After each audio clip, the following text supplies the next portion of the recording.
Shalom, Bing An. Satu kehormatan bagi saya untuk kembali bisa melayani di tempat ini.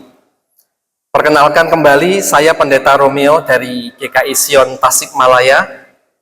Ini dalam rangka pertukaran klasis Cirebon. Tetapi menariknya, gereja saya GKI Sion dari klasis Priangan, dan saya melayani di klasis Priangan. Hari ini adalah satu momen yang istimewa, karena itu saya harus mengucapkan selamat. Selamat tahun baru Imlek bagi kita semua. Kongsi. Semoga keberuntungan dan kebahagiaan Tuhan anugerahkan dalam kehidupan kita. Karena spesial, saya ingin menyapa dengan sebuah pantun. Untuk ibu-ibu dulu ya. Bapak-bapak ngalah. Jalan-jalan ke kota baru. Selamat pagi ibu-ibu yang cantik dan ayu-ayu. Ya, untuk bapak-bapak ini. Jalan-jalan di atas genteng. Kepleset jatuh. Udah nggak usah dilanjutin ya? Lanjut ya. Jalan-jalan di atas genteng. Selamat pagi bapak-bapak yang ganteng-ganteng. Iya. Ya, tema kita hari ini adalah keberuntungan. Nggak perlu ditanya, kita semua ingin sebuah keberuntungan. Dan kalau berbicara keberuntungan, orang Tionghoa jagonya ngomong keberuntungan. Misalnya di momen Imlek ini, nuansanya merah ya semua. Apa arti merah itu? Ini simbol apa merah itu? Simbol keberuntungan, warna merah. Selain warna merah, apa simbol keberuntungan di Hari Raya Imlek? Kuning emas, betul, makanya makanannya ada buah jeruk, itu juga simbol keberuntungan. Apalagi masih banyak. Itu huruf fu ya. Sebelumnya karakter fu ada di angpau, kemudian juga ada di pintu, dan biasanya karakter fu ini dipasang terbalik, ada maksudnya, keberuntungan telah tiba, begitu ya. Selain karakter fu, kemudian warna merah, apalagi simbol keberuntungan di Hari Raya Imlek? Makan ikan, ya, ikan yang tidak putus melambangkan keberuntungan. Apalagi Bapak Ibu, simbol keberuntungan? Angpau. Oh iya, itu kalau memberi nanti keberuntungan kembali lebih banyak gitu ya. Dan ada banyak, saya tidak bisa sebutkan satu-satu.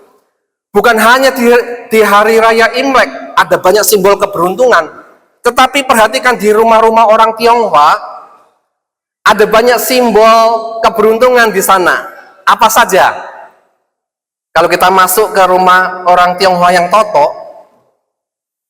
ada lukisan ikan koi. Pernah mengamati? Jumlahnya biasanya berapa ikan koinya? Artinya apa? Keberuntungan yang maksimal, yang sempurna, angka 9. Gitu ya. Apalagi selain lukisan ikan koi, simbol keberuntungan, lukisan kuda. Jumlahnya berapa kudanya biasanya? 8. Kenapa 8? Katanya, saya pernah tanya, ini adalah berkat atau keberuntungan datang dari 8 penjuru mata angin, gitu ya. Kalau kita perhatikan di perumahan Ciputra, gitu ya, selalu ada patung kuda, jumlahnya 8. Nah, itu juga simbol keberuntungan. Apalagi simbol keberuntungan di rumahnya orang Tionghoa, lukisan bambu, juga ada bunga mehua biasanya ya. Apalagi next.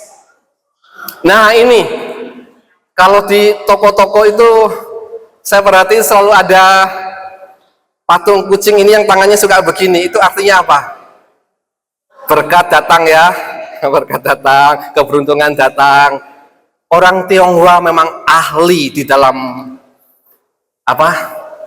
Mengundang keberuntungan, dipasang simbol-simbol keberuntungan dalam hidupnya. Pertanyaan saya begini Bapak Ibu, apakah otomatis keberuntungan itu datang tak kala kita memasang simbol-simbol keberuntungan itu? Bukan jaminan ya, bukan jaminan. Apa yang menjadi kunci keberuntungan bagi orang Kristen? Ada yang bisa menjawab? Bagi orang Kristen, kunci keberuntungan itu apa sih? Kuncinya disertai Tuhan. Amin. Ada orang berkata begini, orang bodoh itu kalah sama orang pintar. Orang pintar kalah sama orang yang lebih pintar atau orang yang lihai. Orang yang lihai kalah dengan orang lihai kalah dengan orang yang licik. Ada banyak orang lihai tapi masih ketipu saja ada. Orang licik kalah sama orang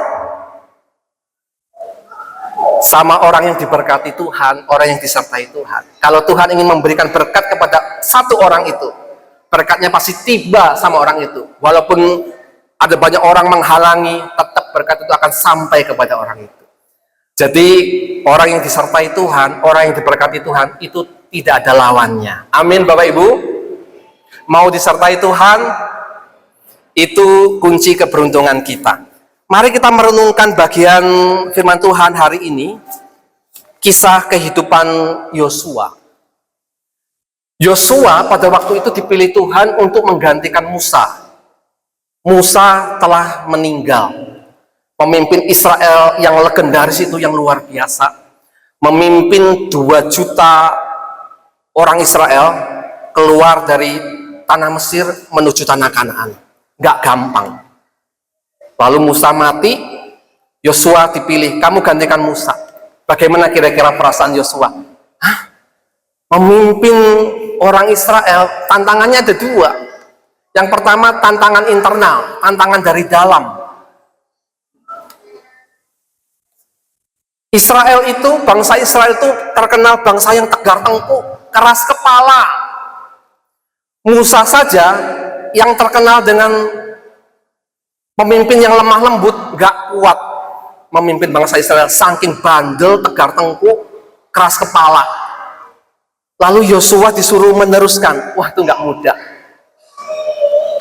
Lalu tantangan dari luar menghadapi bangsa-bangsa di daerah Kanaan, bangsa-bangsa yang sudah mapan, yang sudah memiliki kekuatan militer, sedangkan Israel masih bangsa nomaden, nggak memiliki kekuatan militer. Bagaimana bisa mengalahkan bangsa Kanaan? Ini nggak mudah tantangan bagi Yosua.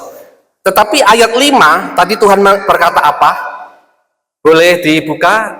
Nah, ayat 5 Tuhan berkata begini, seorang pun tidak akan dapat bertahan menghadapi engkau seumur hidupmu. Seperti aku menyertai Musa, demikianlah aku akan menyertai engkau. Aku tidak akan membiarkan engkau dan tidak akan meninggalkan engkau. Jadi Yosua diajak untuk lihat Musa, apa yang telah aku lakukan kepada Musa. Tak kala aku menyertai Musa, bagaimana dia bisa melewati masalah demi masalah, semuanya bisa dibereskan. Tak kala menghadapi laut Teberau, itu sebuah simbol masalah yang mustahil untuk diselesaikan.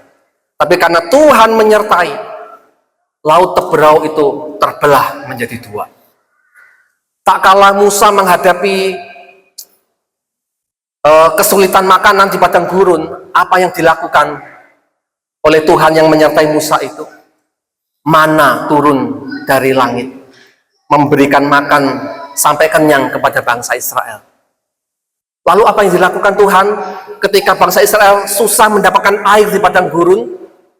Tuhan memberikan air di tengah-tengah padang gurun. Sesuatu yang mustahil, tapi Tuhan bisa lakukan. Itulah yang dikerjakan Tuhan bagi bangsa Israel. Kalau Tuhan menyertai, semuanya menjadi mungkin. Nah, Yosua diajak melihat perjalanan Musa. Kalau kamu percaya aku menyertai kamu, ke depan kamu juga akan begitu, mengalami seperti yang dialami Musa. Dan betul kan Bapak Ibu, ketika Yosua benar-benar memimpin bangsa Israel itu, karena dia disertai Tuhan, banyak keajaiban, banyak keberuntungan terjadi. Waktu menaklukkan kota Yeriko, kota yang sudah kuat dengan benteng-benteng yang yang stabil, yang mapan, dikalahkan hanya dengan dikelilingi saja. Ketika menghadapi kota Ai, juga begitu, runtuh semua. Ketika melawan bangsa Amori, sampai Tuhan harus menghentikan, bahasanya menghentikan gerakan matahari dan bulan seharian penuh, memastikan bangsa Israel harus sampai menang, baru bergerak lagi matahari dan bulan itu. Luar biasa, kalau Tuhan menyertai, segala sesuatu mungkin. Tidak ada masalah yang terlalu sulit untuk bisa diselesaikan kalau Tuhan menyertai. Pertanyaannya begini Bapak Ibu, bagaimana supaya hidup kita bisa disertai Tuhan? Apakah setiap orang Kristen pasti disertai Tuhan? Orang Kristen yang ibadahnya setahun sekali, apakah akan disertai Tuhan hidupnya? Orang Kristen yang hidupnya sembarangan, ugal-ugalan, tidak memperhatikan firman Tuhan, semaunya sendiri, apakah orang Kristen seperti itu disertai Tuhan? Orang Kristen yang jarang berdoa, jarang memperhatikan firman Tuhan, apakah disertai Tuhan? Mustahil. Jadi bagaimana supaya kita disertai Tuhan adalah kita mengikut Tuhan dengan setia, baru Tuhan akan menyertai hidup kita. Coba perhatikan ayat 7 dan ayat yang ke-8. Ayat 7 berkata begini, hanya kuatkanlah dan teguhkanlah hatimu dengan sungguh-sungguh. Bertindaklah hati-hati sesuai dengan seluruh hukum yang telah kuperintahkan kepadamu oleh hamba-Ku Musa. Janganlah menyimpang ke kanan atau ke kiri, supaya engkau beruntung kemanapun engkau pergi. Ayat yang ke-8. Janganlah engkau lupa memperkatakan kitab Taurat ini, tetapi renungkanlah itu siang dan malam, supaya engkau bertindak hati-hati sesuai dengan segala yang tertulis di dalamnya. Sebab dengan demikian perjalananmu akan berhasil dan engkau akan beruntung. Ada dua kata penting di situ muncul, beruntung. Kita akan mengalami keberuntungan kalau kita setia hidup melakukan kebenaran firman Tuhan, bertindak hati-hati. Disitulah Tuhan berjanji akan memberikan keberuntungan kepada kita. Tuhan akan menyertai hidup kita. Bapak Ibu saudara yang dikasih Tuhan, di tahun 2016, PowerPoint saya,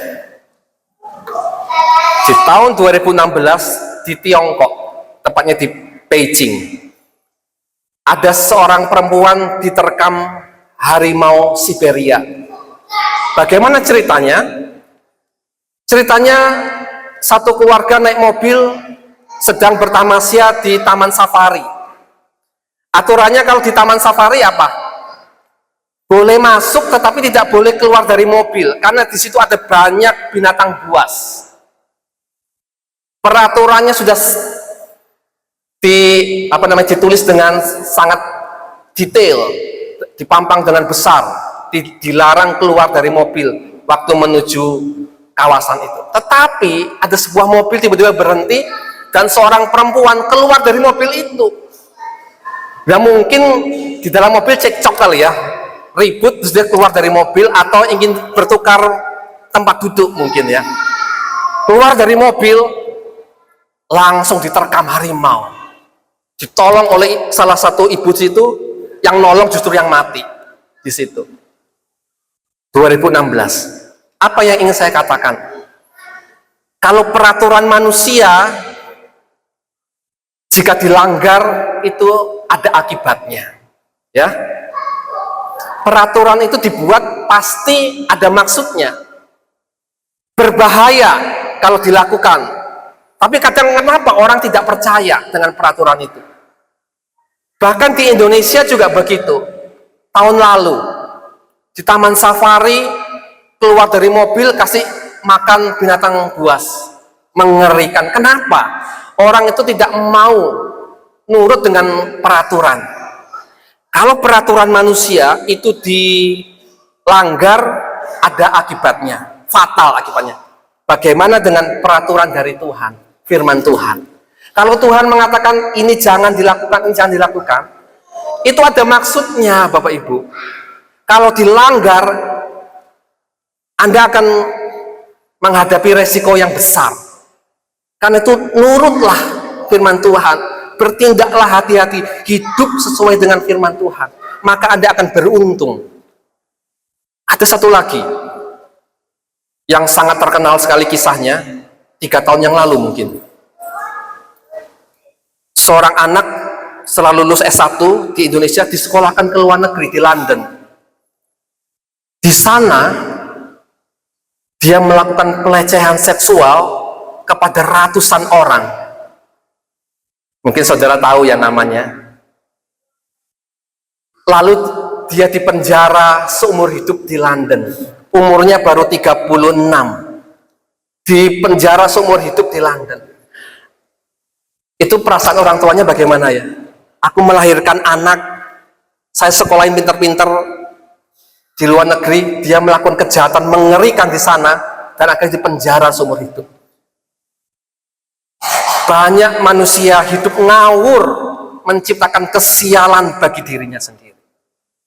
Kita sebagai anak-anak Tuhan tidak boleh seperti itu. Kita harus hidup sesuai dengan kebenaran firman Tuhan.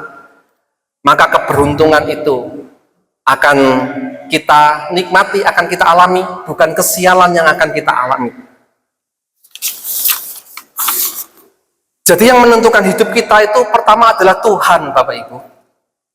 Tuhan hari ini bisa mencabut nyawa kita, bisa. Tuhan hari ini bisa mengirimkan berkat-Nya kepada kita, bisa. Tuhan bisa menutup jalan berkat kita, bisa. Tuhan bisa mengizinkan sakit penyakit yang berat dalam hidup kita sehingga kita tidak bisa bekerja, bisa. Tuhan menentukan hidup kita, ya, kita aminkan itu. Tetapi yang kedua adalah diri kita juga bisa menciptakan kesialan. Karena kita diciptakan sebagai manusia yang bebas memilih, kita juga bisa memilih untuk malas-malasan, kita juga bebas untuk hidup ngawur, ugal-ugalan, bebas, tetapi ingat resikonya. Karena itu saya meminjam sebuah perkataan yang baik dari seorang filsuf bernama Seneca. Boleh ditampilkan slide-nya? Seneca, filsuf dari Roma, dia mengatakan begini. Luck is what happen when preparation meets opportunity. Artinya, Keberuntungan adalah apa yang terjadi ketika persiapan bertemu dengan kesempatan. Jadi keberuntungan itu bukan sesuatu yang acak. Misalnya kita bangun tidur, tiba-tiba buka rumah, di situ ada sekarung emas. Kita nggak akan mengharapkan keberuntungan semacam itu. Keberuntungan itu adalah ditentukan oleh dua hal, preparation dan kesempatan. Ketika itu bertemu, menghasilkan keberuntungan. Maksudnya bagaimana sih? Maksudnya begini, preparation itu, persiapan itu wilayahnya kita. Kalau kita hidup baik-baik, mengikuti firman Tuhan, setia ikut Tuhan, kita telah membangun karakter yang baik. Lalu kemudian Tuhan datangkan kesempatan dalam hidup ini. Preparation yang baik, bertemu dengan kesempatan yang didatangkan oleh Tuhan, terjadilah sebuah keberuntungan dalam hidup. Saya akan jelaskan dengan sebuah peristiwa. PowerPoint saya, next. Terakhir, yang viral bulan lalu Bapak Ibu, Dr. Rosa. Dokter tapi sedang nge-grab. Di headline beritanya ditulis, membantu penumpang melahirkan di mobil. Ini bagaimana ceritanya dokter kok nge-grab? Kan dokter banyak yang kaya, kenapa sampai nge-grab? Ceritanya begini, dia memang menjadi dokter umum, dia cukup beradab, tapi dia memiliki keinginan untuk studi lanjut, ambil S2, supaya bisa jadi dokter spesialis. Dokter Rosa ini, dia tunjukin tabungannya kepada suaminya, tabunganku segini ya, nanti kalau kurang kamu tambahin ya. Suaminya bilang, iya, silakan studi. Waktu studi, di tengah jalan studinya, uangnya habis. Lalu dia bilang kepada suaminya, uang saya habis. Dan suaminya usahanya lagi bangkrut, celaka, dan anak-anaknya sudah terlanjur dimasukkan ke sekolah yang mahal. Dia tidak bekerja, tidak punya pemasukan. Lalu apa yang harus dia lakukan? Sekolah juga belum selesai. Akhirnya dia ambil cuti, lalu nge-grab. Dokter ini saya katakan dia punya karakter yang baik ya, tidak gengsi. Dia melakukan preparation yang baik dalam hidupnya. Lalu pada saat dia nge-grab itu, Tuhan datangkan kesempatan. Coba kalau andaikan dokter ini tidak mau nge-grab gengsi, aku dokter nggak mau nggak mau saya jadi nge-grab, ya nggak akan terjadi keberuntungan. Dia mau nge-grab. Lalu penumpang yang memanggilnya sedang hamil. Waktu diantar di tengah jalan, perutnya sakit sekali, ingin melahirkan. Lalu dia mengatakan, ibu tenang, percaya sama saya, walaupun saya nge-grab, saya seorang dokter, saya akan bantu ibu ya persalinannya. Ditolong di situ dan difotoin oleh banyak orang, viral lah, dan mengundang decak kagum bagi banyak orang. Sampai Fakultas Kedokteran di UNER sangat kagum dengan dokter ini. Dipastikan kamu harus selesai kuliahnya, dikasih beasiswa. Dipanggil oleh Menteri Kesehatan, diberikan beasiswa. Kemudian anak-anaknya juga diajukan untuk dapat beasiswa. Dia diundang podcast di mana-mana. Keberuntungan datang begitu banyak. Itu yang saya katakan tadi, Bayu. Keberuntungan itu ketika preparation bertemu dengan kesempatan. Kesempatan itu wilayahnya Tuhan, nggak bisa diatur-atur oleh kita. Seringkali Tuhan datangkan kesempatan, tapi kalau preparationnya nggak bagus, kita memiliki karakter yang jelek dalam hidup ini, kita malas-malasan, kita gengsi segala macam, nggak akan pernah terjadi keberuntungan. Harus preparation yang baik, dan opportunity bertemu, terjadilah keberuntungan. Itu yang tadi saya katakan seperti itu. Baik Pak, intinya apa khotbah hari ini tentang keberuntungan? Saya simpulkan ya Bapak Ibu. Apa yang menjadi kunci keberuntungan bagi anak-anak Tuhan? Jawabannya apa? Saya ulang khotbah saya dari awal ya, kalau nggak saya jawab. Apa yang menjadi kunci keberuntungan bagi orang Kristen? Jawab yang kencang, saya nggak dengar Bapak Ibu. Disertai Tuhan. Bagaimana supaya kita disertai Tuhan? Apa jawabannya tadi? Hidup setia ikut Tuhan sesuai dengan kebenaran firman Tuhan. Membangun preparation karakter yang baik. Nanti Tuhan datangkan kesempatan demi kesempatan dalam hidup ini dan kita benar-benar mengalami sebuah keberuntungan. Amin. Mari kita berdoa.